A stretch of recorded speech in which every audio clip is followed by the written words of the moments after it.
watching NBC4, the Tri-State News Channel. And now, Chuck Scarborough, Sue Simmons, Janice Huff, and Len Berman. This is News Channel 4 at 11. Good evening. Sue's off. A one-time factory-turned-condo was at the center of a very scary situation tonight. The problem is mercury. Experts have found unacceptably high levels of that metal, and now residents are being forced out. And we have the very latest live now from Dave Browdy in Hoboken. Dave?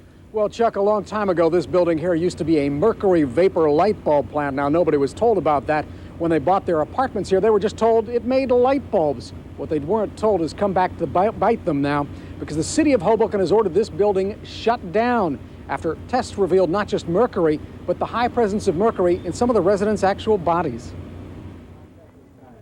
It was on the 5th floor that drops of mercury were discovered under the flooring, more than half a century after the General Electric Vapor Light Bulb Company sold this building.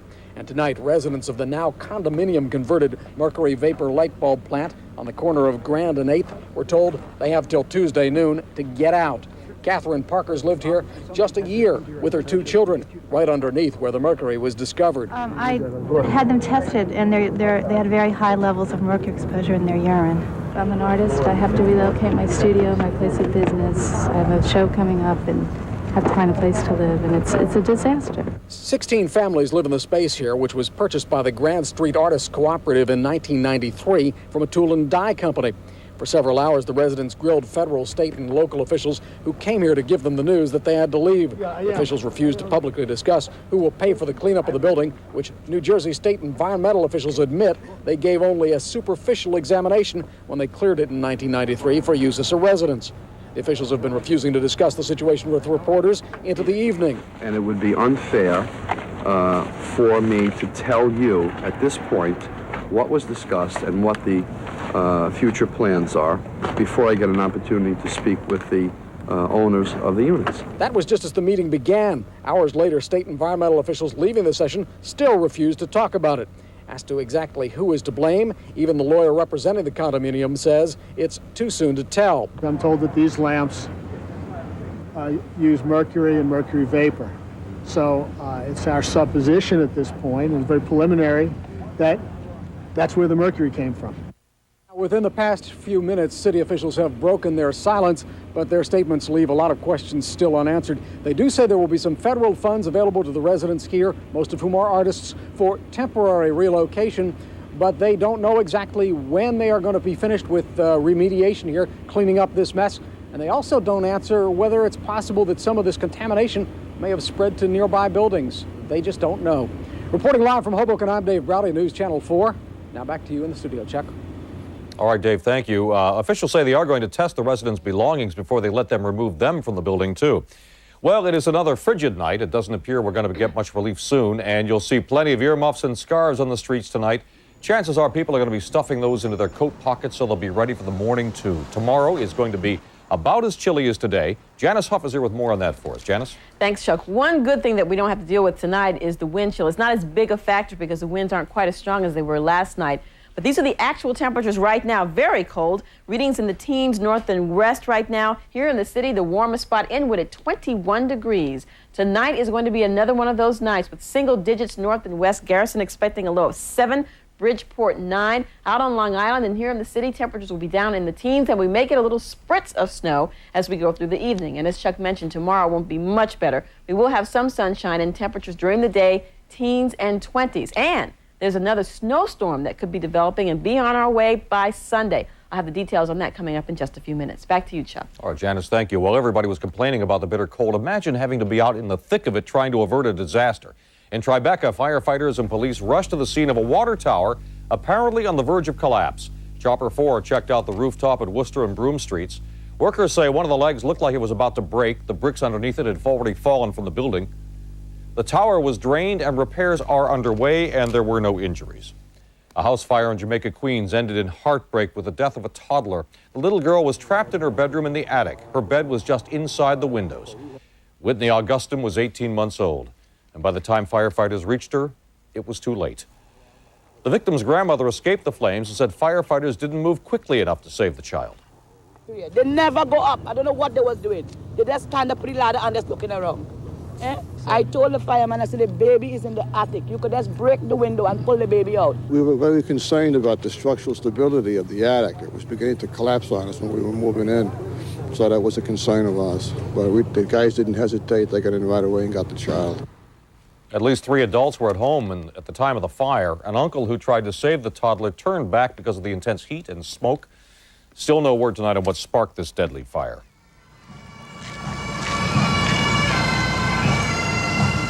On Long Island, thousands turned out to pay their last respects to a firefighter who lost his life in the line of duty. 35-year-old John Clancy was killed over the weekend when he ran into a burning crack house in Jamaica looking for survivors. It turns out the building was vacant and the fire deliberately set. A suspect is under arrest and charged with Clancy's murder tonight. Clancy was the 4th New York City firefighter to die in the line of duty in 1995. John Gotti, Sammy the Bull Gravano. It was once a match made in mob heaven. But now the one-time Teflon Don is seeking revenge against the man who helped send him up the river. News Channel 4's John Miller knows the Gotti story better than anybody, and tonight he has the latest. There was a time when they were the best of friends. John Gotti promoted Sammy the Bull Gravano ahead of many old-timers to make him the #2 man in the Gambino crime family. And Sammy paid him back by becoming the star witness against him at the trial. Now Gotti's lawyers think they may get Gotti a new trial because they say Gravano lied on the stand by not admitting to 2 murders he allegedly committed. And Gotti's lawyers say they can back that up with jailhouse witnesses who were actually involved. Jim Fox, who oversaw the Gotti case for the FBI, suggested today the Gambino crime family has influenced, coached, and paid witnesses before. One more very important thing in all this concerning John Gotti himself. He's under lockdown in a federal maximum security penitentiary, under lockdown 23 hours a day. He's been in jail 5 years. He knows he'll never get out. As tough as he is, he's got to be getting desperate. In the court papers, Gotti's lawyers also charged that Gravano didn't tell the FBI about 5 tons of cocaine he was involved in bringing up from Colombia, and that by failing to tell them that, Gravano broke his deal with the feds to tell all, and now he should go to jail.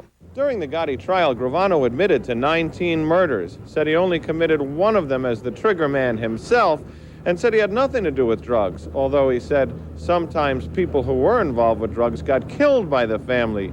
But what difference does it all make? If he left out a couple of murders or even a few tons of cocaine, what's that got to do with John Gotti's conviction?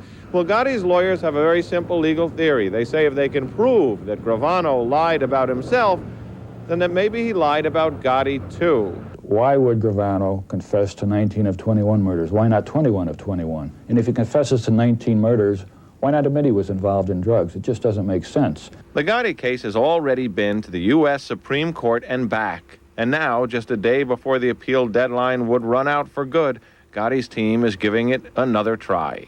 John Miller, News Channel 4. Well, John also reports the Gotti camp claims the government will do anything to cover for Gravano's lies. In Washington, a newly uncovered White House memo involving Hillary Clinton is drawing congressional charges of a cover-up tonight. The memo identifies the First Lady as the key figure in mass firings at the White House Travel Office a couple of years back, an assertion she has denied. The memo was written by a former White House aide. It talked about the First Lady's insistence the situation be resolved immediately by replacing the travel office staff. The aide wrote, "There would be hell to pay if we failed to take swift and decisive action in conformity with the First Lady's wishes." The problem with that? The White House told Congress back in 1994 Mrs. Clinton did not know the origin of the decision to remove the White House Travel Office employees. She had no role in the decision to terminate the employees. But the memo claims Mrs. Clinton was persuaded to give the lucrative media travel business to an Arkansas firm with ties to a Clinton friend. Tonight, the White House defense of Mrs. Clinton is that simply the memo is wrong. While he attended funeral services at the Naval Academy today, President Clinton was preparing for a trip to Bosnia. The president spoke at a service for the late Admiral Arleigh Burke. Mr. Clinton revealed he'll visit U.S. peacekeeping troops sometime next week. A tragedy at a desert car race in Morocco. A French driver was killed when his Citroën veered off the course into a minefield, where warring factions battled in the desert a decade ago. A second driver was also killed. Another car crashed, but the driver wasn't hurt. Further tests are being conducted after an autopsy revealed alcohol was in the blood of a pilot killed in a jet crash in Colombia. The American Airlines pilot was among 160 people who died in the jungle crash. The autopsy says the alcohol could be due to bodily decay. Pilots aren't allowed to drink for at least 8 hours before flying. Princess Diana is back in London after spending her New Year holiday in the West Indies. A British tabloid reports that she will no longer oppose a divorce from Prince Charles after 14 years of a tumultuous marriage. And the princess reportedly will ask for a multi-million-dollar settlement. And we'll be back with more news in 60 seconds. Critics are unanimous about the year's most beloved movie. 2 thumbs way up. Unforgettable. Look for this to be the first foreign language film to be nominated for an Academy Award for Best Picture in Ages. The Postman. Rated PG. Now playing select theaters. Starts Friday everywhere. It's the biggest furniture clearance sale in America, and it's happening now at every Levitt store nationwide. The once-a-year great Levitt's clearance event. Buy now and pay no money down, no finance charges, make no payments till April. Get immediate delivery on hundreds of in-stock items. But don't wait. Hurry to Levitt's once-a-year clearance sale now and get savings of 10, 20, up to 40% on many selected items throughout the store. Right now at Levitt's. Why rush to get to the bottom of it all when this moment is yours to savor? Colombo yogurt, made with active yogurt cultures, as smooth as it gets. Actor, star, now you can add hero to words describing Mark Harmon. A fiery car crash right outside his house set the stage for this life-saving drama straight from a Hollywood script. Jane Wells joins us now live from Los Angeles with more on the Mark Harmon story. Jane? Well, Chuck, it all happened in Brentwood, and it is a story of 2 teenage boys trapped in a burning car. One gets out, the other can't until Mark Harmon comes to the rescue. But this is not acting, this is real life. And rather than playing to the cameras, Harmon's been trying to avoid them. This is Mark Harmon checking with paramedics on the condition of the boy whose life he just saved, pulling him from this burning Jeep. And Harmon could not have done it without this sledgehammer returned to him by firefighters. There you go. All right. Harmon and his wife, actress Pam Dauber, didn't want to make a big deal out of what happened, but the media would not go away, and so in the morning they came out to briefly face the cameras. We'll just make a statement and kind of tell you briefly what we saw, what we reacted to. You promised to go away. It was Dauber who actually first saw the Jeep after hearing a huge crash outside and seeing her neighbor's gate gone. So I ran up to the car. There was a voice in there screaming to get out there on fire. Tried to get the doors open, couldn't do it. Started screaming for the neighbor to call 911, started screaming for my husband to get a sledgehammer. Which is exactly what he did. Broke the window out. He was hung upside down and seemingly couldn't get free. Yelled at him to unbuckle. At the time, the flames were getting more intense, and reached up inside the car and got a hold of his belt and got him through the window and out. And as I ran out, I saw him dragging a smoky body down the driveway. I'd say from his thighs down, we're pretty much on fire. And I rolled him on the ground and got on top of him, pretty much put out the flames as much as I could, rolled him over, did the same thing. Police believe the Jeep was speeding and missed a turn, crashing into the Harmon's neighbor's home. The 16-year-old driver only had minor injuries, but his 16-year-old passenger would probably have burned to death without Harmon's help. The actor later spoke with the boy's father. He's doing better. He's not out of the woods yet, but he could sure use everybody's thoughts and prayers. And we thank you for your time and being patient, and now hope that you respect our privacy and let us go on with our lives. Thank you very much. Quick question. Well, that boy tonight, his condition has been upgraded from critical to serious, and he has first, second, and third-degree burns over 30% of his body. That's the latest from Los Angeles. Chuck? All right, Jane, thank you. Police say the Jeep was going at least 60 miles an hour down that residential street when it crashed. An AIDS patient who got a bone marrow transfusion from a baboon in San Francisco last month went home today. Jeff Getty had some strong words for those who said this procedure simply won't work.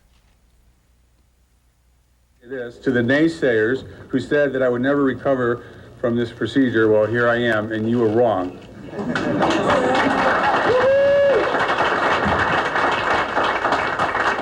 To the careful FDA officials who said that I would most certainly die of a baboon disease, well, so far so good. Well, it'll be at least a week before doctors know if the infusion is successful. Maintenance workers are on strike at 1,000 large office buildings, among them the 18-building complex at Rockefeller Center and the Empire State Building. The major issues include management's wanting to cut starting salaries of janitors, reduce sick days from 10 to 5, and eliminate differentials for weekend work shifts. It used to be the Brendan Byrne Arena, but take a look outside above all those covered-up letters. It is now the Continental Airlines Arena. The New Jersey Sports and Exhibition Authority made a deal with the airline for $29 million in cash and plane tickets. The name stays up there for 12 years, and the New Jersey Devils hockey team takes a 30% slice of the pie. Up next, New York's ballot battle. Presidential candidate Steve Forbes says he has beaten the New York State Republicans at their own game. My special report on just how hard it is to get on the ballot. But first, Janice with more on our cold weather. Janice? Well, we won't set any record lows tonight, but it'll be colder than we like it. And there may be a nor'easter brewing for us this weekend. I have the details coming up next. But first, a look at tonight's lottery numbers.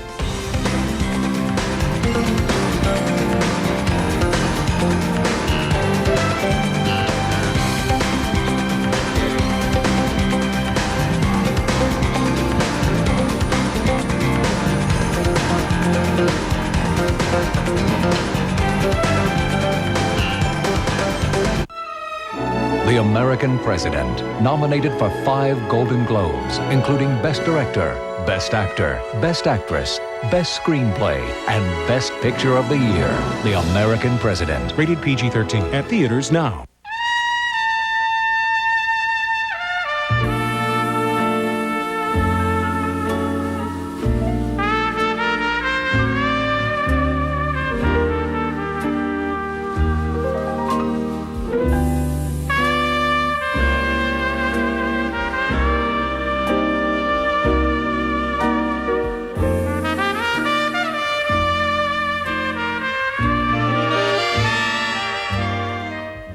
Where could the new Ballot Atlantic B2B be?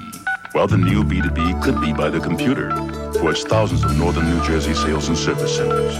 Or the new B2B could be by the supply closet, for its endless lists of new suppliers. But the new B2B better be by the boss, because it now has a unique info guide stocked with great tips on how to grow your business. The all-new Ballot Atlantic B2B, for your business today and your business to be.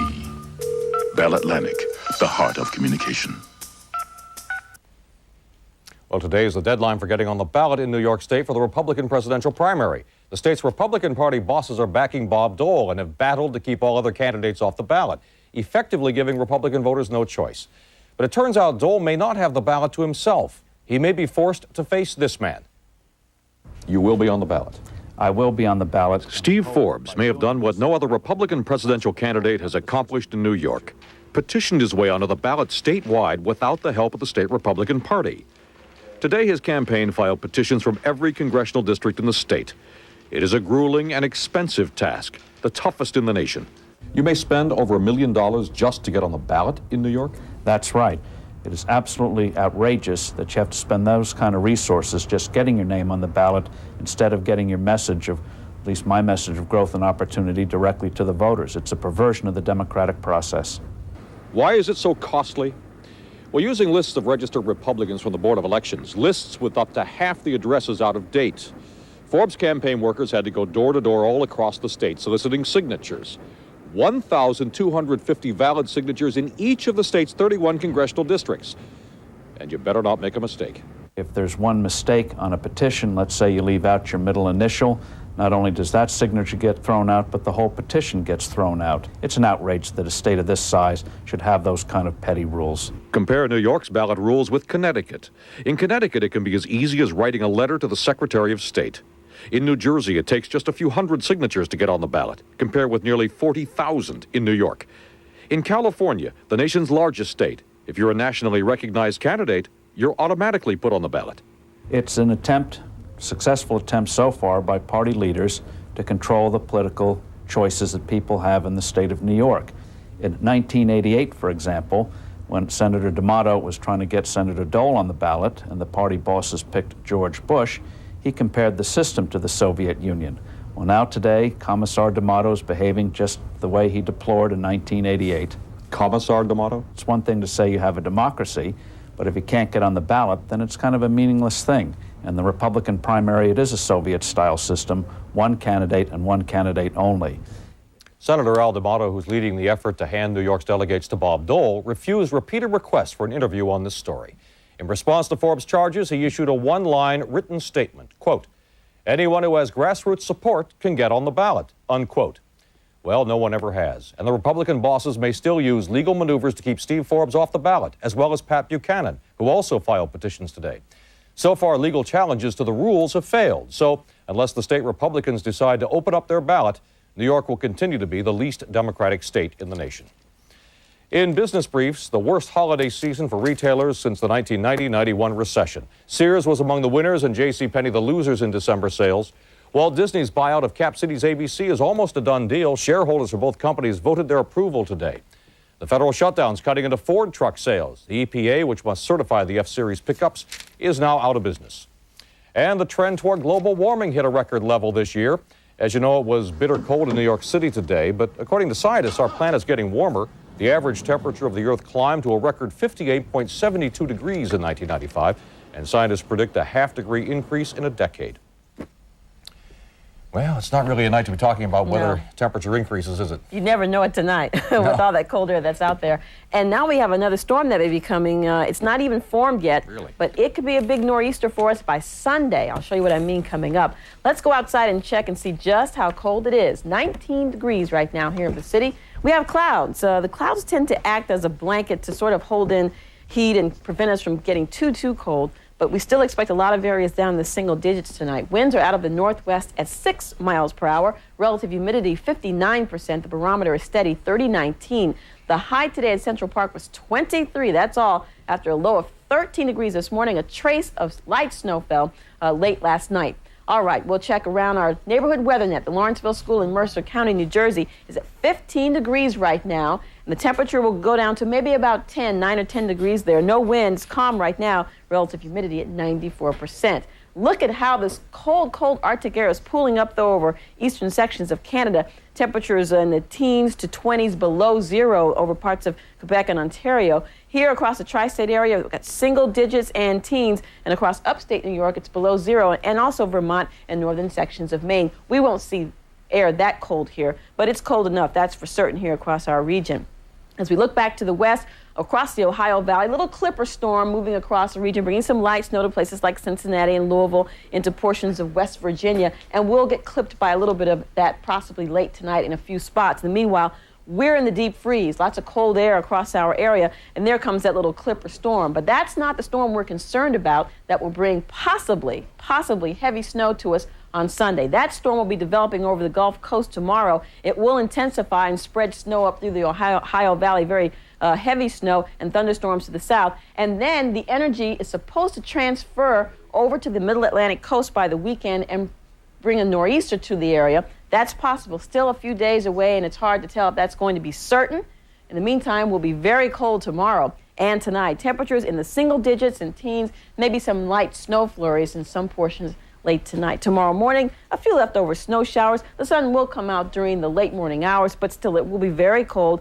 Not as much wind, so that's good news. At least it won't feel so bitter outside. Tomorrow during the day, highs teens, 20s. We do have snow cover in a lot of areas, so the temperatures don't warm up considerably. We'll have partly cloudy skies in the region. Winds out of the northwest. And here's a look at the 5-day forecast.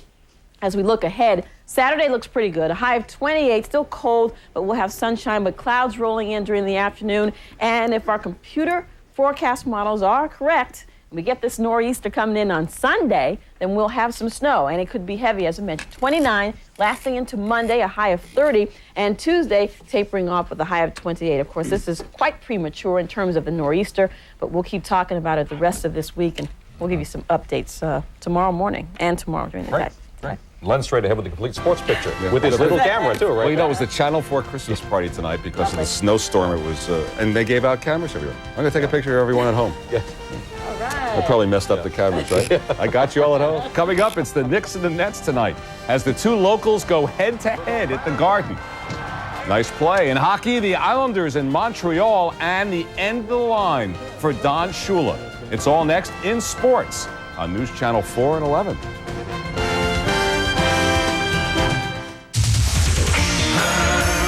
We are sports. Now through Sunday, it's Herman's Winter Sports Spectacular with huge savings on ski wear and ski gear. Plus super footwear values too big to miss. Save big on great-looking parkas, ski pants, and more. Save on our best-selling skis, bindings, and boots, too. And don't miss Herman's Footwear Blowout. A super selection of top brands and great styles at big savings. Now through Sunday, the savings are heating up at Herman's. We are sports.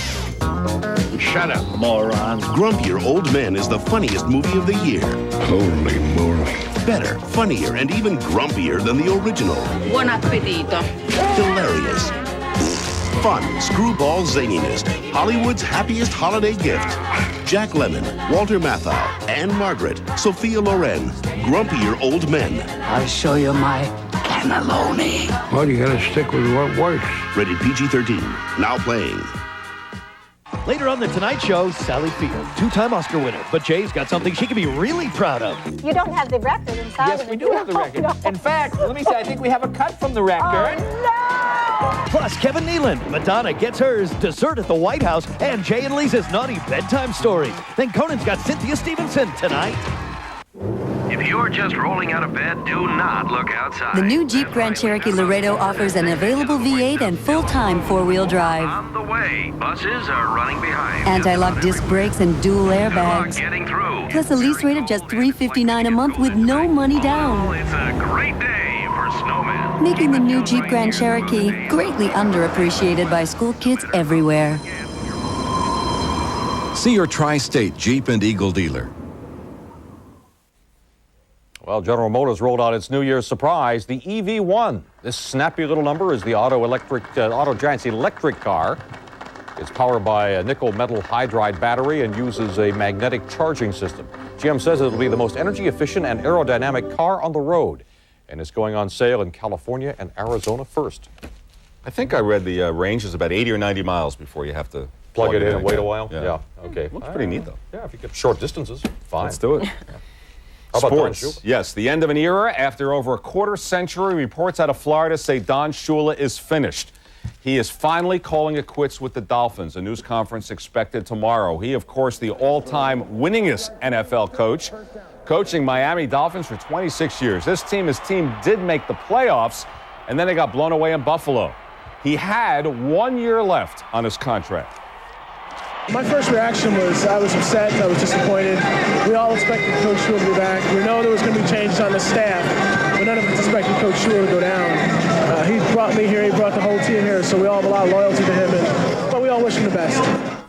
That's for sure. Shula turning 66 years old. Former Cowboy coach Jimmy Johnson has long been mentioned as a possible Shula replacement in Miami. Basketball, Knicks and Nets at the Garden tonight. The Knicks without Patrick Ewing and Bickering, and the Nets, as always, the Nets. First half, Sean Bradley for New Jersey. Happy that Ewing was out, and he hits it. He's fouled. The Nets leading by 6 at the half, but fourth quarter, Knicks leading by 2. Sean Bradley goes up, misses it, gets it back, goes up again, and misses again. Shades of Charles Smith, who blocked him on that play. Remember Smith against Chicago a couple of years back? From that point on, all Knicks. Here goes Smith inside, coming alive. He had 13, 7 Knicks in double figures. And Charles Oakley with a pretty pass to Doug Christie, who got playing time. The Knicks going up by 7. A nightmare game for Kenny Anderson. He had hoped to impress Knicks management, turned it over there. He was just 1 of 9 shooting.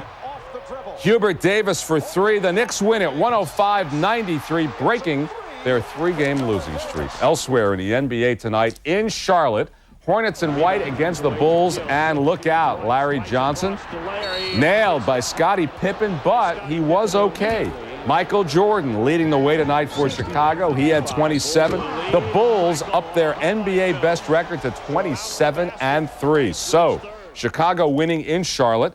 Seattle won in Miami. That's 7 straight for the Supersonics. Atlanta beat Toronto in overtime, and Washington beat Dallas by 12. Hockey. The Islanders hosting Montreal. The Islanders were down 2-0, but came back. 2.5 minutes left in the third. Alexander Semak tied it for the Islanders, his 14th. The game went into overtime. 7 seconds left in overtime. Ziggy Palffy with the chance, and Pat Jablonski turns it away. 2-2 the final. 2 Montreal goals got disallowed by the video replay judge. Elsewhere, St. Louis won in Chicago. Colorado leads Philadelphia third period. College basketball, number 1 UMass beat number 3 Memphis 64-61. The Yankees trotting out their new lefty today. Kenny Rogers said what convinced him to sign with the Yanks was the fact that David Cohn is staying put. He says George Steinbrenner's pressure not a concern to him. Mr. Steinbrenner, he's not going to bother me because I don't, it doesn't matter. He's the owner. He can do whatever he wants, and he makes the paychecks. He can say or do whatever he wants, and we have to listen. So I won't have a problem with that at all. I really, when I met with him down in Florida, I liked him. I liked the fiery attitude, and all that. So he doesn't pull any punches, and I like that. They all love George. By the way, one other NBA final just in Minnesota, shocking the Suns in Phoenix, 98-93. And a fashion note, Green Bay playing in San Francisco this weekend, which means they are cranking out loads of cheese heads for the Packer fans to wear. And so that 49er fans don't feel left out, a Wisconsin company is also making sourdough bread heads for them. So what do you think the interest will be out there? Well, I hope it'll rise. What do you think the New York food hat of choice would be? Hot dog. How about Knish heads? Or pretzel. Pizza pie heads. All right. Thanks, Len. Well, the Dolphins lost one with Don Shula stepping aside, but tonight there was a new dolphin in an Argentina zoo where a baby dolphin is born. Coming up on News Channel 4. Critics are calling Mr. Holland's Opus one of the best pictures of the year. If you have the passion, then you ought to do what you want to do. A flat-out wonderful movie. You love music and you made the kids love it with you. Richard Dreyfuss is definitely Oscar-bound. It's in your head. It's in your heart. And Siskel and Ebert give it 2 thumbs up. Come meet your son. The best of the best. Richard Dreyfuss. Mr. Holland's Opus, rated PG. Sneak preview Saturday, January 13th.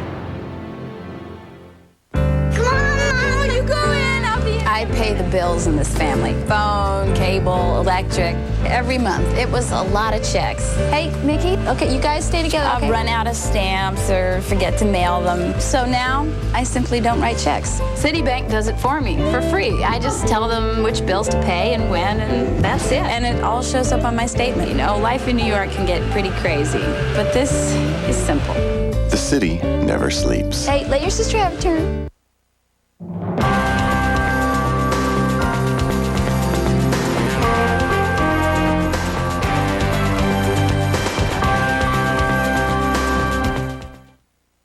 Value and quality is why Siemens continues to grow. But what I really love is Siemens feels the same way I do about furniture. You shouldn't have to spend a fortune to get quality. Announcing the premier opening of 5 new Siemens furniture showrooms. $1,000 shopping sprees, unbeatable prices, no money down, no payments, no interest for 6 months, and our peace of mind guarantee are all part of Siemens grand opening premiere. Now that's value I can live with. Buy now during Siemens grand opening premiere for the values of a lifetime. Siemens first. From director Oliver Stone, Nixon.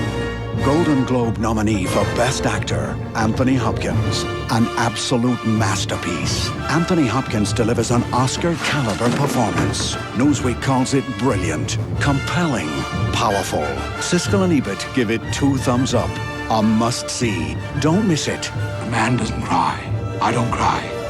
You fight. Nixon, rated R, now playing. Tomorrow's headlines now. An aide to New Jersey Assembly Speaker Chuck Haitayan holds a news conference on that sexual harassment lawsuit filed against Haitayan. The New York Blood Center starts a 3-day donor drive to combat traditionally low blood levels. And school kids, parents, and animals take part in the annual King's Day Parade in East Harlem. Get your first look at the day's news on Today in New York starting at 5:30 in the morning following NBC News at sunrise. And finally tonight, a new zoo baby born in Argentina right before our eyes. It took the mother dolphin only 50 minutes to introduce her new baby to the world. The Sea Aquarium personnel videotaped the birth as a small group of spectators watched. Within minutes, the baby dolphin was swimming alongside its mother and learning to nurse. The new mammal is still unnamed, but the zoo is asking school children for their suggestions. That's our news for this evening. Thank you for joining us. Have a good evening.